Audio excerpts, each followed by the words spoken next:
Okay.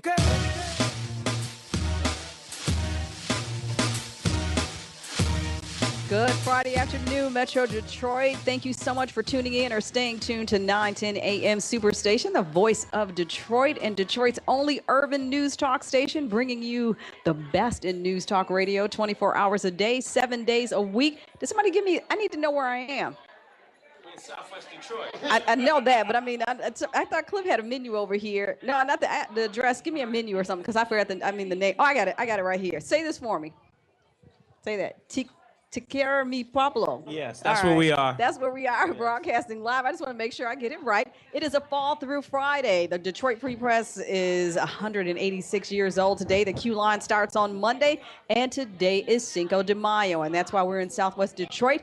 We're going to kick off our show with Spudd and his friends.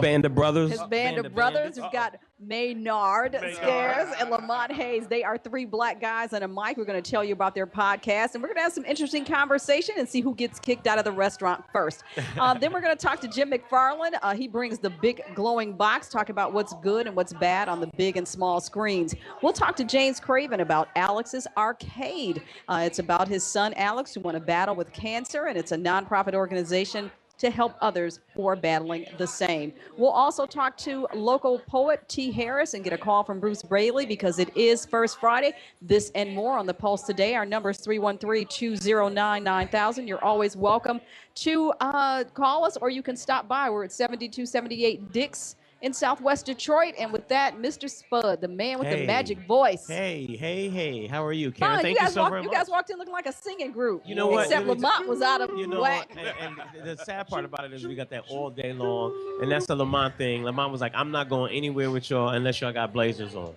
Right. Why? Because Maynard wanted to wear a Phillies jersey. You know me. I'm you all too old for all jerseys. Don't wear a jersey. I talk about you then. Don't do that. One strike on you already. Don't wear a jersey. I'm not old. You got gray hair. You're too old for a jersey. On, no, I mean serious. That's like like I shouldn't say this. There's this lady in here. It's like, I mean, we get too old to wear certain things. Yeah, you too old men should not wear jerseys, and you're not old, but you're older. Okay, well, Lamont, you score one today. So I got the W, right? That's Ronnie DeVoe. Okay, cool. That's Ronnie DeVoe. So first of all, tell me about this amazing podcast that you guys do. It is so intriguing. I'm glad to have you guys back, and I'm glad you were able to get Maynard to join us today. But tell me about three black guys in a mic. Sounds like the start of a news story, but go ahead. Isn't that something? Maynard, you know what? I'm going to let you have this one. All right, so, I think the last time we spoke with you, we kind of shared these sentiments, but we found that our voices or the voices of people like us weren't being heard. And then in this new political space, there's a lot of talk. People are talking about us, around us, at us, over us, but they're not talking to us. And we wanted to be able to have an opportunity to say, there are things going on in politics, there are things going on in society, there's things going on in hip hop, which is kind of the lens that we use, that we want to talk not just to one another, but to talk to people who are a lot like us and kind of break down things that make sense to us in a way that continues to further the conversation to others. So what kind of issues do you tackle? I know you centered on hip hop, which is intriguing to me. I certainly appreciate that.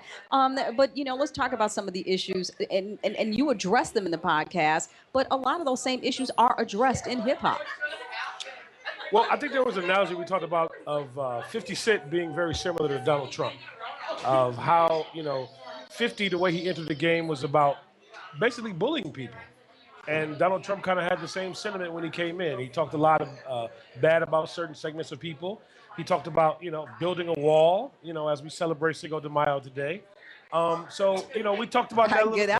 Yeah, that was like a little slide, but go ahead. But that's what he did, though, right? Because he was very anti, let's build this wall. So a lot of those things just kind of correlated, and that's, like you said, those are some of the things that we talk about during the podcast. And send you back to media training. Hey, I just did media training for some female executives as part of the Michigan Women's Foundation. So if you need some help, just give me a call. Say no more. I will charge you, however. Say no more. Okay. Got that. I just want to let you know. But he did do that, and he did say that. Did he not? Yeah, and I think that, to kind of add to how the 50 Don Trump thing is, you know, 50 did a lot of what we call in hip hop the diss record to get attention brought to him and to demonize his opponent. And that's what Don Trump did. He dissed 16 Republicans or 15 Republicans. Then he turned around and he dissed the Democrats. And it really was not.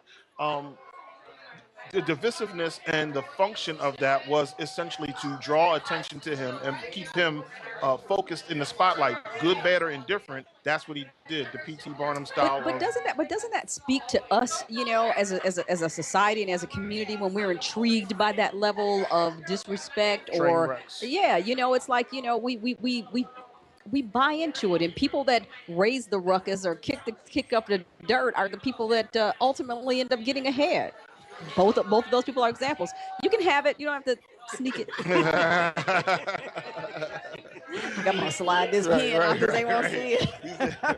I think that we're learning very quickly, and I think people are learning, not just us, but we're learning quickly that if we're not checking what's really going on, if we're not really tuned into the conversation, then anybody can say or do or treat you any kind of way. And so that's what the podcast is about, to help inform the people that we reach and the people who look like us and even people who don't, on the idea that we're not just going to let anything slide out here. And then we delve into hip hop, and there's no Drake talk there. Excuse me? No Drake, no Future. Excuse me? Whoa. I'm sorry. Did I say something wrong? Yeah, you sure did. How are you going to come on my show and say no Drake and no Future? I'm sorry. Did I say something? So is there a plug to this mic? Can I just, you know, if you're just tuning in, it's a Fall Through Friday. It's also Cinco de Mayo. We are at Mi Pablo Restaurant at 7278 Dix Avenue in Southwest Detroit. You're welcome to fall through, kicking off our show with Spudd, 3 black guys and a mic, Maynard Scales, Lamonte Hayes. And I could just, do I say your real name? No. Okay, you like Spudd is Beyonce. fine. You just like Beyonce. Just Spudd. Yeah, Spudd is fine. All right, so give us a taste of what we hear if we tune in to 3 black guys and a mic. So basically, I'm the kind of the mediator, and these guys debate it out. So, you know, when you see like Let's a talk about Damn, man. Let's talk about that. Talk about Yeah. Is that safe, Maynard? Yes, it's safe. It's absolutely Glad good. you approve. Well, hold on now. It's kind of like laughing. It's about to be violent in here. I'm the first person kicked off. Yeah, when you say I can't talk Future or Drake. No, I'm just happy to be So wait a minute, here. what's your beef with Drake and Future? I don't have a beef with either one of them. Of Future, a little bit. Why? You don't really like Drake neither. I'm Why? a Drake. It sounds like a little hater. No, a little hateration. so much. He Maynard, you're actually lying. Let's be truthful. It's a Fall Through Friday. Fall Through Friday. If it's not what some people call classic hip hop, if it's not something that came not 1982. 1982. Come on, man. I told you he was old. He wanted to wear a jersey. Yeah, so go ahead, Lamont. Open up on Kendrick. I mean, here's my deal with Kendrick. You know, from a lyrical standpoint, great artist. Phenomenal. But you know what? He's kind of like toast with no butter. Excuse me? Just a little toast with no butter, no jam, no. He's just kind of dry. You know what I mean? Dry? Yeah. So are you saying? And you know, the album just went platinum. Yes, it did. And so are you? Is this your take on him as an artist, or is this your take on the album? Well, not the album as an artist overall, because I had the opportunity to see Kendrick perform several times. And it was just kind of dry. He didn't bring the same kind of energy as a Future or as a Drake. But when it comes time to making the records, that's a different conversation. This is the thing, though, and I think this is where I differ on a whole lot of stuff. There's so much hype around what an artist is doing and all this. I understand there's a showmanship that's involved, but why don't lyrics matter anymore? And we can have these guys come mumble rappers. Oh, that's hot. No, it's not. Who's a mumble rapper, Maynard? I'm not going to call no names. No, go ahead. Give me. I'm not You're gonna just call. not a mumble rapper. You just have to understand. Okay. You have to listen. If I got to do that much work, I should have What just. do you mean work? I want to hear what somebody has to say, and I want somebody to say. You want somebody to say what you want to hear. No, That's what it is. I want them to have complete thoughts. I came for the intellect of the whole game, and these cats ain't saying nothing. Okay, so give me somebody that is an example of someone who is saying something to you. I'm in love with J. Cole's music. Okay. I'm in love with Kendrick's music. Fair. And I think that they really put time into writing lyrics or putting together thoughts that are cohesive all the way through, and that's important to me. All right, Spudd, I want to get your take because you've had your finger on the pulse of the hip hop industry for, you're not that old, but for as long as you've been able to. What's your take on what Maynard is trying to say? I think Maynard is, one of those people. Right here, I know. I think Maynard is But he's one of looking those off to the people, left, so. The unfortunate part about a guy like Maynard. Right? Unfortunate? Yeah, Yes. the unfortunate This is part. going in the wrong direction. Like a guy like Maynard is you have a guy who's just stuck in one frame of mind. Okay. And if it's not this, then it's not considered. It's kind of like back in, after like Run DMC and like, let's just say KRS-One and like, our era of like hip hop music, and then like the Dirty South started to come. Then it was like disrespected, right? It was kind of like, that ain't hip hop. That ain't, that's whack. Nobody want to hear no Outkast. But you didn't give it the opportunity to actually grow. And so I think that's where Maynard always goes wrong. He just feels like hip hop is in this box. Yes. And if it's not this, yes, then it just isn't a part of the culture. And I always define hip hop about moving the culture forward. If you're moving the culture forward, then I think that, you are a part of the hip hop culture. So unfortunately, if it isn't East Coast, driven or that type of style, he just isn't. He looks like you're beating him up. He's all sitting here playing with his keychain, his eyes down. He's just not down with it. Lamont, what's your input on this discussion? Well, I have to echo what Spudd said, because I get in this conversation with Maynard a lot about Migos. The Migos. I think that he doesn't like them either. What? Oh, listen. And that's what I said. I said, how can you not like Bad and Bougie? I mean, that's like. Or T-shirt. Their T-shirt. I mean, those are iconic songs. The song is great. The song is great. Okay. I'm just saying, look, I'm true to something that is hip hop. Like, it's a thing. I grew up with this thing. And to tell me that all of a sudden I got to accept. This thing? What thing are you talking about? I'm talking about the thing that is hip hop. The thing that is, focused around 2 turntables, a microphone, lyrics, hot beats. And concise thoughts. And that is all being being bad and bougie. Did you not, understand what it is they were talking about being a thot? If you're just tuning in, we are talking to 3 black guys and a mic, Spudd, Maynard Scales, and Lamonte Hayes. It's a fall through Friday. We're live from the Pablo, am I saying that right? Restaurant at 7278 Dix on this Cinco de Mayo. You're welcome to give us a call, 313-209-9000. Super Racide is on the line. How you doing? I am blessed by the best. And yourself, Karen? So far, so good. What's happening, my man? I see earlier. Hey, what's up, Lamont, Spudd, and Maynard? Hey, how you doing, brother? Man, blessed by the best. Got me a bottle of tequila over here. Oh, excuse me, Lord. I didn't mean it. Okay, you got a question or comment? Hey, I can't say this, though, too, Karen, as well. I think Cliff had a couple of tequilas before you even got there, because he kept me on hold. He didn't even get to my call. Okay, well, now you're on the phone, so what is your question or comment? Yeah. Did you drink your tequila yet, I Karen? don't drink. If you listen to me, you know I do not drink. I don't drink alcohol, period. But you're going to drive me to go try one. What do you want to say? You square. Okay, but anyway, Lamont, Spudd, and Maynard, fellas, hey, I'm going to leave my contact information for you. Oh, yeah, most definitely, Lamont. I need to speak to you, brother. So. Okay, well, we'll put you on hold. We'll get your information, and you don't drink too much tequila, okay? Go easy. We appreciate you, Super Racide.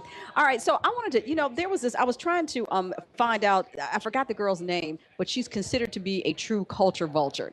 And she was hosting this concert down, a white girl, and she was hosting this concert down in Miami, but she posted a T-shirt and said, "Can I say this?" And it said, "The N-word be lying," or something like that. And she has just gotten, her sponsors have dropped her. She was a social influencer.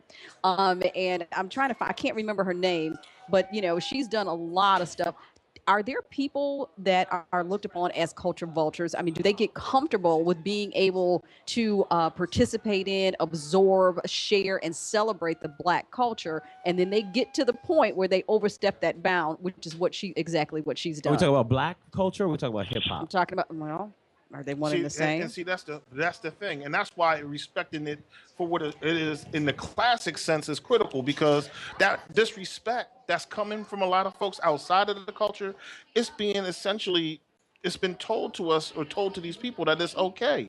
It's not okay. It's not okay, Spud. But what are you saying? It's not okay for Future to drop 2 albums in 1 week? Well, he had to do that to pay child support. Well, that's true. Okay. But I mean, it still moved the culture forward. No one's ever done that before. No, that doesn't move the culture forward. That just How makes is it not? that just gives him 2 albums in 1 week. That's not No. moving the culture forward. No. You're right. No, it's not. You're correct. Very good. Finally, you're thinking the way I'm thinking. I appreciate. I don't that. think so. Don't get comfortable. So Maynard. that moved the culture forward. So Tell me how it moved the culture forward. That he sold records. That doesn't move the culture. I think that that was able to move the culture forward, because now it's like no different than when Jay-Z dropped Magna Carta on Samsung, right? That moved the culture forward. Now you have an opportunity where you're moving the culture forward in a different space where no one has ever done that before, right? So in my opinion, when you're talking about Future and he dropping the album back to back, has done that before. I mean, what's the difference between him dropping an album back to back and Big dropping basically a 2-album disc? Move the culture forward. Same thing. No, Stevie Wonder put out songs in the key of life. Hip hop. I know, but I mean, because we've always had cats that will come out and be like, "I'm gonna go ahead and give you 20 tracks, or I'm gonna give you 24 tracks." That's nothing special. Yeah, that's special. You just hating on Future, but it was okay for Big to be able to drop a double album. You were okay with that, but you weren't okay with. I don't have. Listen, I'm not saying that. I'm not saying that. I'm not saying I'm not okay with it. What I'm saying, wine coming out. Exactly. What I'm saying is that didn't move the culture forward. He's stacking the key Future chains. is moving the culture forward. Migos is moving the culture forward. They're not even hip hop. Okay, so who is moving the culture, or is the culture not going forward, Maynard? You seem sour. Look up. Look us in the eye. Look us in the I was eye. trying to do some new edition over here a second ago. That wasn't. See, I wasn't getting no laughs. Here's the problem. This is a tell true me the problem. statement. Every time we are in the presence of a female, Maynard, for some reason. Wow. Or am I wrong? Is he shy? Are you shy, Every Maynard? single time we get in front of a female. And he's sitting right in front of me. Let me stare at you. Always he goes into this.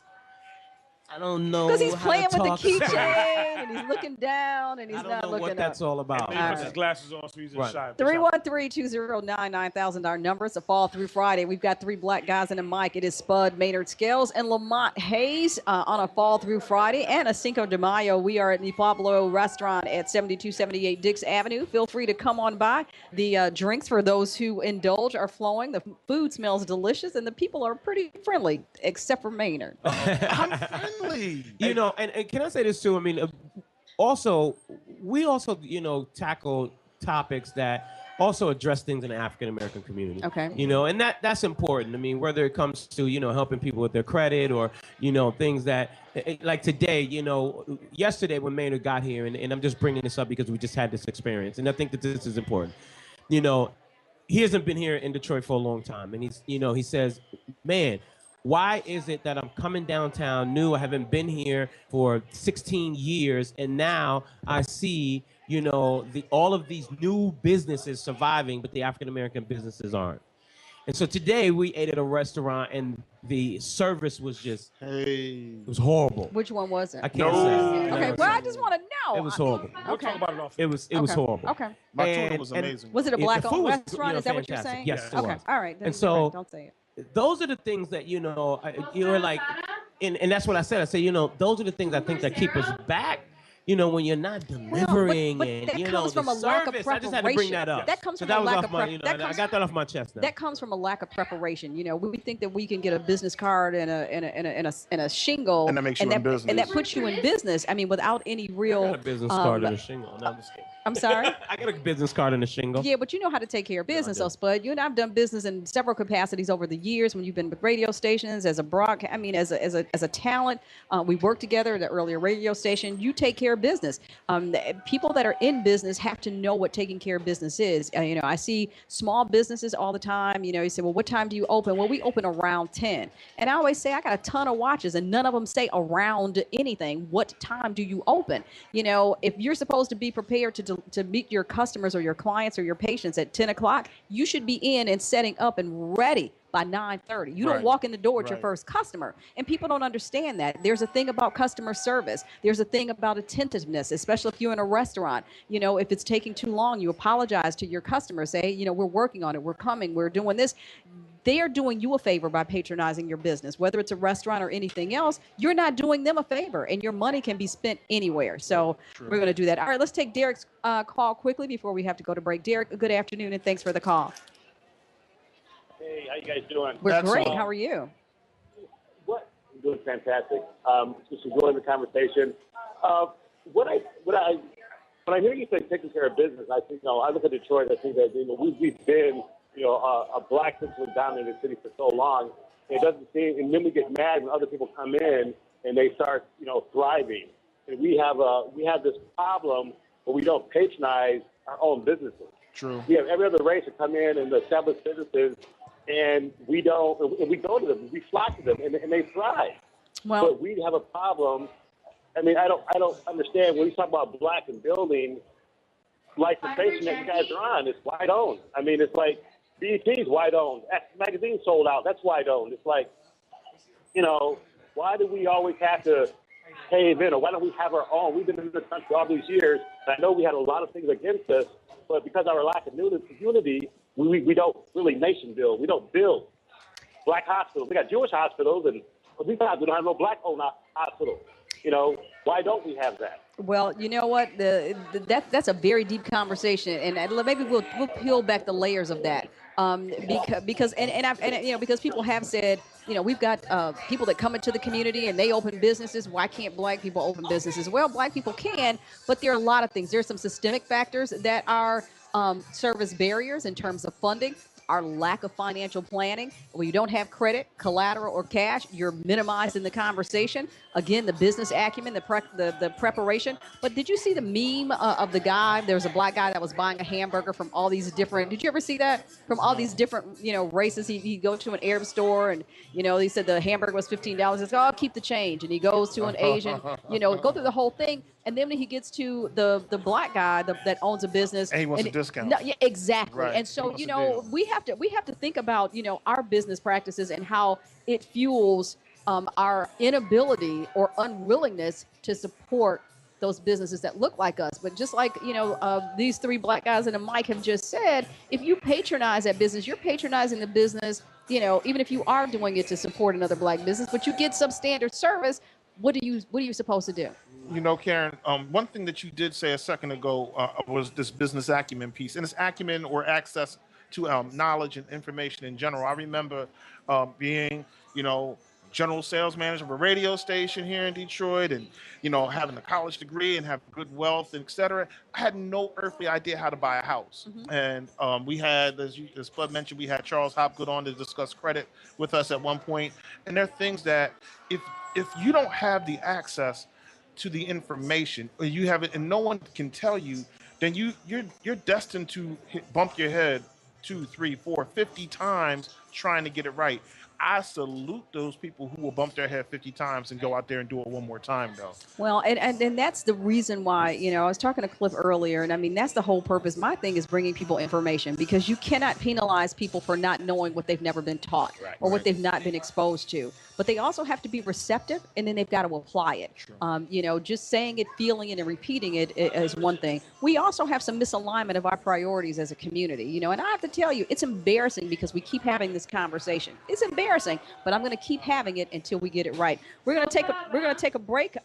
We are talking with three black guys and a mic. We've got Spudd, our very own Spudd from 910 AM Superstation, who's here with his two comrades, Maynard Scales and Lamonte Hayes. It is a Cinco de Mayo on this Fall Through Friday. We are at the Pablo Restaurant at 7278 Dix Avenue. If you're looking for something good to eat and some pretty cool people, please feel free to come on by. As always, our number is 313-209-9000. You're more than welcome to participate in the conversation or pick on Maynard if you like by phone. We'd certainly welcome that. I'm going to make him look me in the eye before this is over. I want to invite you to stay tuned. You're listening to The Pulse on 910 AM Superstation, the voice of Detroit. Don't go away.